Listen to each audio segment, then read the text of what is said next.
So y'all, we do have 2 foster kids. Here they come. But they aren't the ones that we thought they were. Yeah. We are all right now. It's a lot of pollen and stuff out here touching me. Play over here first. No, go over here first. Play over there. I told you. He was sizing up the whole time. He gonna say, "Hey, come on this way." Well, can we?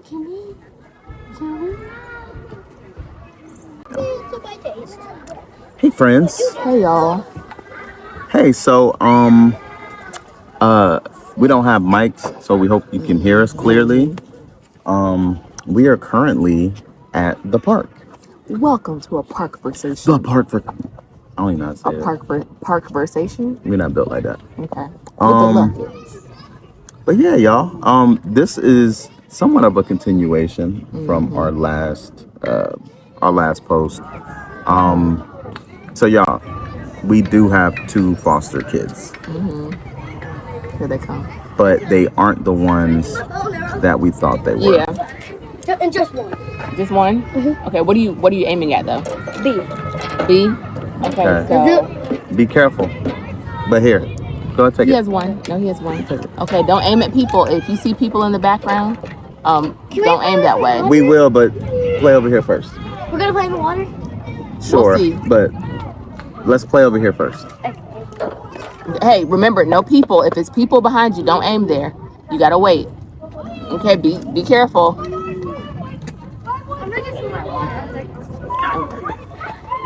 Go ahead.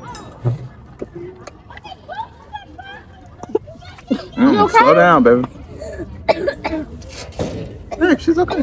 She got it. Okay. Okay. I'm right.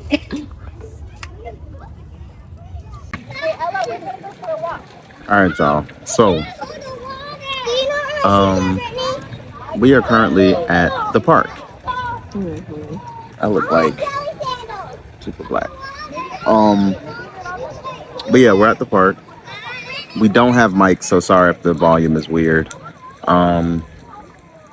And so yeah, this is not a conversation, but it's a park conversation. Yeah, park conversation. But yeah, we just wanted to share with you guys how. But yeah, we just wanted to share with you guys how the process has gone so far. With the fostering. Yeah. So you want? Yeah, so like 3 weeks ago, we had a friend who hit us up and was like, hey, there's a baby that's been born. This is a hospital dynamic. I know that they're getting ready to be up for adoption. Are you guys open? We said yeah. So then from there, that didn't work out. That baby actually. There was a lot of people there, not really. Keep on going. So clearly we have kiddos. We got kiddos with us. Yeah. But that didn't work out. So then basically like the next week, because this is going on for us week 2 with these kiddos. Be careful. We got an opportunity for respite. You can explain what respite is. On that Friday. On the following Friday. Respite is basically just temporary care for the kids. So like it could be from like 2 to 3 hours to 2 to 3 weeks. And this particular respite case was only for like 3 days. However, the babies that we were asked if we could care for like 3 days, they had some significant health dynamics. And for that to be our first fostering dynamic, neither one of us felt comfortable. Yeah, but it was also the weekend of your dad's birthday. Yeah, it was the weekend of my dad's birthday. And so we didn't want to do that. And I was like, oh, Lord, I feel so bad. But the lady was like, don't feel bad. There's other families who are able to provide this some assistance. And so don't throw it though. Yeah, don't throw it. Put it down. Actually, put it in. No, put it like it's in the corner so nobody steps on it. Okay, well, put it over there in the corner. Yep. And so from there, we're not dressed. We're gonna let y'all have fun. Can we get down? No. I'll make you down. Yep. Well, walk gently. You can sit down on the rocks. Yeah, sit down on the rocks, okay, but not in the water.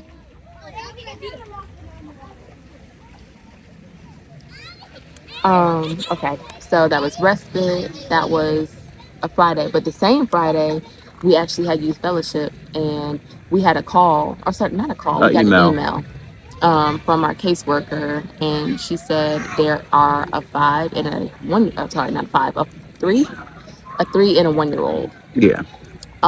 Who were looking for foster to adopt, be fostered to adopt. The mom had terminated her rights to the kids, And and so they were, basically ready to go to be adopted. Really. Yep. And so with that, before youth fellowship started, I submitted the email after we talked briefly about it. The weekend went past, and we didn't hear anything. Then comes Monday morning, we get a response, and they say we received all your information. We'll let you know how things progress. Later on Monday, we actually got a email back stating that we feel like you all would be a great fit for this. DSS would like for you all to meet with the kiddos, as well as their guardian ad litem, which is just their attorney. And we were like, okay, awesome, wow, this is crazy. And then we got sent a what's that thing called? A Microsoft Teams call, which is weird because we thought we were going to meet the kids like in person. Yeah. But it was a Microsoft Teams call. I don't know if it's because of distance or what. But they were talking that they would like the kids to be placed by Friday the 17th. April the 17th, which is Friday. Yep. And so, that Monday we were like, okay, I guess it's time to go. And so we started. Well, you guys seen it in the video. We went to Walmart. We got all the stuffs that we would need without knowing like sizes and everything. But we were trying to be as prepared as we possibly could be. Right. So then, we were we were like, even after that video, I mean, we went home, car filled up with cribs and beds and all the stuffs. And so, we got home and we just started like worshiping God, like, because it was like, okay, like, because if we're going to do this, we know that it's going to be all Him, right? And so then they're on top. They're good. Okay. So then the next day, we had a lot of stuff going on Tuesday, but we know we had the call at 3, so we were just kind of preparing, and I was about to take the cribs out, start setting up the room, and everything. And so it was like at 1 o'clock. Yeah, 1 o'clock. Our call was at 3, and so by 1 o'clock we got a phone call from the what do you call Brittany? Our caseworker. Yeah. Okay. Our caseworker. So we got a call from our caseworker, and she was like, "Hey, I'm sorry, but DSS decided to go another direction, and so they ended up DSS ended up going local, which local means that they decided to basically go with DSS directly. So we're a part of a third party agency that focuses on long-term foster to adopt. And so, as you can imagine, we done bought these toddler beds, cribs, and thinking about things. And mind you, we were really considering the fact that, this was going to be a more permanent dynamic. Yeah, it's going to be our life. And our life was about to change. Yep. Still has changed. But with that particular dynamic, it was. And so, this is our first fostering dynamic where, wow, I mean, it's about to happen this fast. Yeah. So it definitely was a gut punch. I was kind of messed up. Yeah, she didn't even finish the call with our caseworker. Like, she just kind of passed me the phone, and she got emotional. I was emotional too, but I had emotions about it. I mean, as any person would. Yeah, because we were ready for a 3 and a 1. Yeah. And so it was like, okay, I guess we got to take all the stuff back, and we just have to figure out what we're doing. And so she, in the same breath of her saying that, as she's getting off the phone with us, because she felt bad too. And so she said, well, there is technically an 8 and a 6-year-old who also need placement, and that's more immediate, actually. And we didn't know what that meant. So. No. And so we were like, I mean, okay. And she told us that the girl she sings, she sing in the choir and some other stuff. Like they know church. Baby girl, baby boy. Yeah, baby girl, baby boy. And so we were like, I mean, sure, we'll be open, because the Holy Spirit started dealing with me. And I was still emotional though about it, just because I was sad. And so we went on about the day. Mike had went to go to a client's house to look at a project.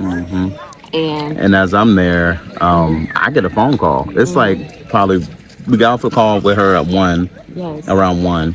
It was like 1:30, 1:45.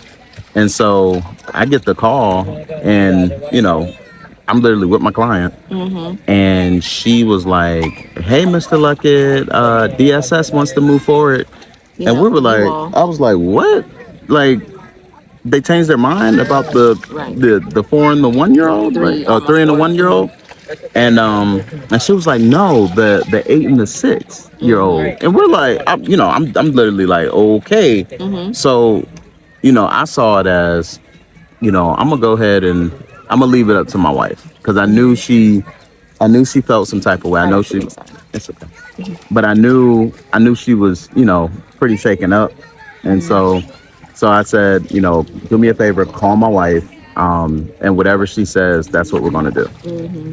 And so, I hang up with her, with our caseworker, and I called Trachea immediately.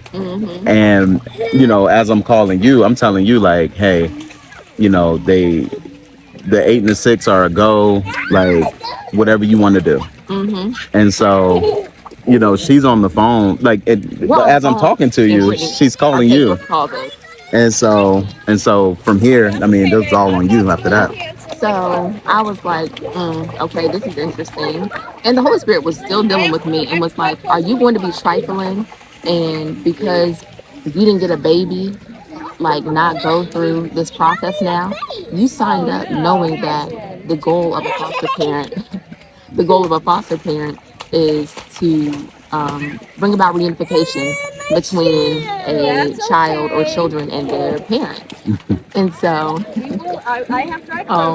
so, I had to be dealt with on that perspective, on that front.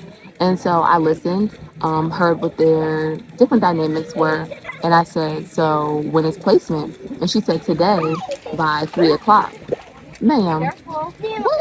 3 o'clock? We don't have a toddler bed.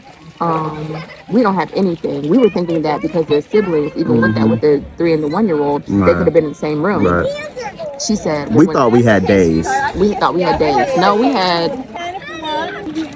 All right, sorry, we don't remember where we left off at. Okay, I think I'm talking to Brittany. I'm talking to our caseworker. Yeah. And she's like, so you have placements today, like 3 o'clock. And I'm like, ma'am, can we get till 6 o'clock? She said, I don't think DSS is going to want that to happen. They're going to want to place as soon as possible. They've been trying to place them like before end of the day today. April. April's calling. Hey, babe, April's calling. We had to call. Well, I had to call with our caseworker, and she was like, "They need placement by 3 p.m." I was like, "Girl, no. Can we get till 6?" She said DSS probably wouldn't like that. They're trying to get them placed as soon as possible. So I said, "Okay, well, call me back. If we can push it to 5, that'll be great." She said we couldn't push it to 4. So called Mike back. I was still with a client, so we really, I didn't, yeah. Listen, we were not prepared in the house at all. No, I didn't leave my client's house until like 2:45, almost 3 o'clock. And then I called her, and and it was like, okay, what's going on? And then she tells me 4 o'clock. Yep. Mind you, we didn't have any twin beds. All we had was the beds that we got from Walmart, like the 4-in-1, yeah, the toddler baby crib, right, and the pieces to make it a twin bed. Excuse me. Excuse me. The pieces to make it a twin bed, you have to order. So it was like, okay. So I had my truck anyway. So we go and find, like, I find a twin bed. We were just going to have her go ahead and sleep in our guest bedroom downstairs. Yep. So did that. But mind you, if you know me, I'm a little scattered sometimes. I was left to get the house together by myself. Yeah, by herself. Y'all. Okay. Whew, the pressure is getting worser. And so we did that. 4 o'clock comes. Well, actually, 3:45 comes. Brittany gets there, and she's like, "Can I help with anything?" And I'm like, "No, I think we're we're good. good." Let's go fill out paperwork. Yep, let's fill out paperwork. She's trying to give us all of the details of the kiddos that she knows, because it was very limited. It was very because it was limited. from a different agency. And so, just to give you all some clarification, we're a part of an agency. However, DSS works with different agencies to bring in foster parents and fosters who got dynamics and respite and all these type of things. So we go through that, talking with the caseworker about the kids and their dynamics. Kids get there. Beautiful kids. I mean, loving. All right, so yeah, the kids are there. The kiddos are at the crib, and I mean, you know, we are what's called therapeutic foster parents. So we're treatment foster parents. They use that term interchangeably, but we're trained to deal with, you know, trauma and the kiddos. And so, you know, the first thing that both of them said was, "Oh, you guys don't have cameras?" And we were like, "What are we dealing with here?" You know, but they were, I mean, very, very, I mean, they're in good spirits. They, you know, they're good kids. Yep, they're great kids. And so, you know, that was Tuesday. We ran them around with us, and we told them what our life is. Tuesday, we were supposed to actually have a youth fellowship meeting, but we couldn't because of this dynamic. We wanted to make sure that they got acclimated, felt comfortable, so we had to get some stuff from the store because this was a rush situation. So he didn't have a whole lot of stuff, so we were like, okay, let's go get some stuff for the kiddos. You know, what else? So I mean, weekend went good. We told them again what our schedule was. We were like, okay, so Wednesdays we have Bible study at church. Thursdays we have choir practice. Fridays, this particular Friday we had young adult fellowship. And since Mike is over young adult, my parents actually watched them while we were at young adult fellowship. And then Saturday it was just kind of a hangout day. And then Sunday we have church.